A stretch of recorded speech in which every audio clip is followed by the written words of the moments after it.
সোহরাওয়ার্দী উদ্যানে যাওয়া মানেই আমি মাদকাসক্ত, এই যে ধরে নিল, এটাকে আমি কোনোভাবে আইনিভাবে দেখছি না।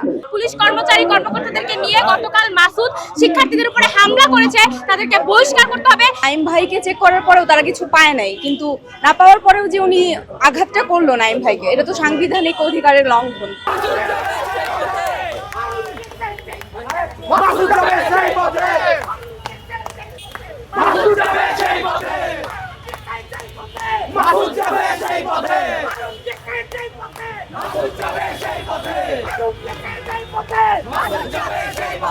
আমরাও মাসুদের উঠেন চাই না, চাই না মাসুদের বাচ্চার উঠে ভারত যেখানে যাই পথে। সবচেয়ে সুস্বাদু হালিম রাধুনী হালিম, হালিম হোক রাধুনী হালিম। আমরা সকলেই জানি যে গতকালকে একটি অপ্রীতিকর ঘটনা ঘটেছে, যেখানে নাইম ভাই, যাকে আমি শুধু ঢাকা বিশ্ববিদ্যালয়ের নৃবিজ্ঞান বিভাগের একজন শিক্ষার্থী বা একজন রাজনৈতিক সচেতন নাগরিক হিসেবে নয়, আমি তাকে একজন সাধারণ নাগরিকের কাতার হিসেবে যদি ফেলি, সেই জায়গা থেকে আমি যদি বলি তার সাথে যে ঘটনাটি ঘটেছে সেটা পুরোপুরি একটি ফৌজদারি অপরাধ, আইনি একটা অপরাধ।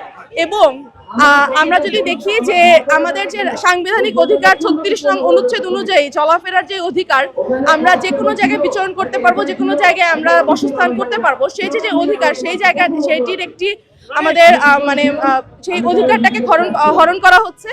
এবং দ্বিতীয়ত এই জায়গায় যদি আমি বলি যে আপনার প্রশ্নের উত্তরে যে আমাকে যদি এরকম একটা সার্চ করা হতো ইনস্ট্যান্ট, মানে এটা আমার জন্য সব থেকে মনে হয় অপমানজনক একটা পরিস্থিতি। কারণ আমাকে ধরেই নিবে যে আমি মানে কোট আনকোট মাদকাসক্ত, বা সন্ধ্যার পরে ঘুরলেই, বা আমি সোহরাওয়ার্দী উদ্যানে যাওয়া মানেই আমি মাদকাসক্ত, এই যে ধরে নিল, এটাকে আমি কোনোভাবে আইনিভাবে দেখছি না। এবং দ্বিতীয়ত আমি মনে করি এই যে সোহরাওয়ার্দী উদ্যানকে একটা মাদকের আস্তানা হিসেবে আমরা যখন গণ্য করি, আমি বিশ্বাস করি এই গণ্য করার আগে আমাদেরকে চিন্তা করতে হবে যে এইখান থেকে যদি মাদক অভিযান করার আগে আমাদেরকে এই জায়গাটাকে লাইটিং এর আওতায় আনতে হবে, পরিপূর্ণ আলোকিত করতে হবে। এবং বইমেলা যখন চলে তখন যেমন পুরো জায়গাটা খুব সুন্দরভাবে পরিষ্কার পরিচ্ছন্ন থাকে, তখন কিন্তু কেউ বলে না সন্ধ্যা 8টার দিকে গেলে যে ওইখানে কেউ মাদকাসক্ত। অর্থাৎ আমাদের সমস্যাটা কিন্তু জায়গায় না, সমস্যাটা আমাদের সিস্টেমে। ব্যাপক গণতান্ত্রিক আন্দোলনে পুরো ইন্টারিম সময় তার দমন পীড়নও কিন্তু আমরা দেখে এসেছি। এই বিশ্ববিদ্যালয়ে সোভারেন্টির সন্ত্রাসীরা যখন আদিবাসী শিক্ষার্থীদের উপরে হামলা করেছিল, তার প্রতিবাদে ঢাকা বিশ্ববিদ্যালয়ের শিক্ষার্থীরা মিছিল করেছিল। সেই মিছিল হাইকোর্ট মোড় পার করার আগেই কিন্তু মাসুদের নেতৃত্বে পুলিশেরা এই বিশ্ববিদ্যালয়ের শিক্ষার্থীদের উপরে হামলা করেছিল, তাদেরকে বেধড়ক মেরেছিল, তাদের উপরে জল কামান ছুড়েছিল। এটা কিন্তু আমরা দেখেছি, কিন্তু এখন পর্যন্ত আমরা দেখিনি যে এই মাসুদের বিরুদ্ধে কোনো ধরনের তদন্ত কমিটি গঠন করা হয়েছে।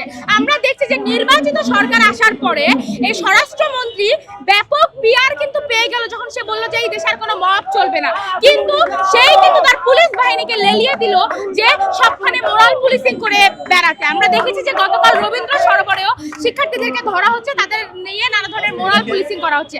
আমরা এর তীব্র নিন্দা এবং প্রতিবাদ জানাই।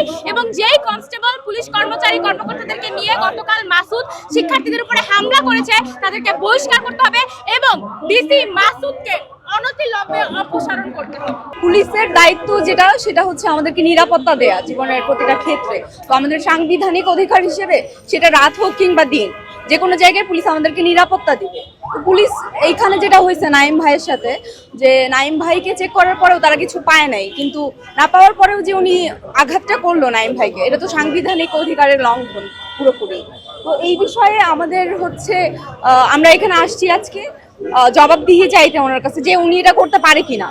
এবং পুলিশের যেহেতু কাজ যে আমাদেরকে নিরাপত্তা দেয়া, নিরাপত্তার রক্ষক হিসেবে উনি এই কাজটা কিভাবে করতে পারে, বা পুলিশ এভাবে এটা কিভাবে করতে পারে যে উনি উল্টা আমাদেরকে হিট করতেছে, আমাদের নিরাপত্তারই লঙ্ঘন করতেছে। আমার কথাটা দেখছি সত্যতা যাচাই ছাড়াই দৌড়ে দৌড়ে গিয়ে তারপর হচ্ছে যে মারধরের যে ঘটনাটা মানুষকে মারছে, এই বিষয়টা আপনি কিভাবে? আমি তো প্রথমেই বললাম যে প্রথমে ওনারা যাচাই করছে যে নাইম ভাইয়ের কাছে কিছু পাওয়া গেছে কিনা, কিন্তু এটা যাচাই হওয়ার পরেও যে ওনারা মারলো, এই বিষয়টা তো ধরেন যাচাইয়ের পূর্বে আপনি কাউকে হিট করতে পারেন না, বা আপনি কাউকে ধরে নিয়ে যাইতে পারেন না। আপনার তো প্রথমে যাচাইটা করতে হবে যে তার কাছে কিছু পাওয়া গেছে কিনা। এটা শুধুমাত্র আমরা ঢাকা বিশ্ববিদ্যালয়ের শিক্ষার্থী হিসেবে যে আমরা আন্দোলনে নামছি এরকম তো না।